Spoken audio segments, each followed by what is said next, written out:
Hi, I'm Nick and welcome to Repair and Replace, your online resource for quick and easy repairs. In this episode, we'll replace the evaporator pad in an Air King AK4500 humidifier. To order online, explore our website below.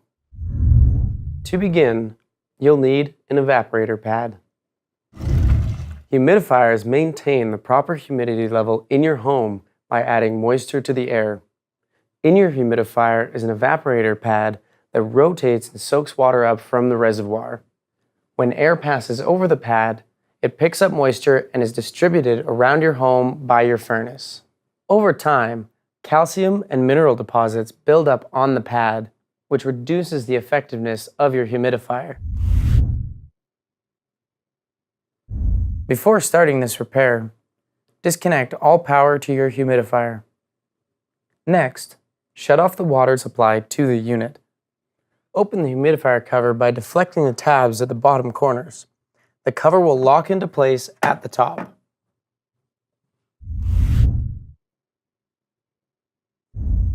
Starting with the open end, gently lift the drum assembly.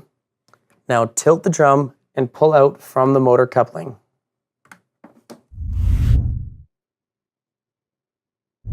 Hold the drum assembly in a horizontal position and pull the bushing out with your fingers. Slide the evaporator pad off the drum cage. Keep the bushing in the extended position and slide the new evaporator pad over the spokes until it is against the disc flange. Push the bushing back along the shaft to stop the lugs. The evaporator pad is now locked into position. Slide the closed slide of the drum into the motor coupling first. Now tilt the drum back into place. Close the front cover and snap the two tabs back into place. Turn on the water supply and check for any leaks. Finally, reconnect the power. If you found this video useful, hit like. To keep up to date on Repair and Replace, please subscribe. And for the widest selection of parts, low prices, and same-day shipping, explore our website below. Thanks for watching.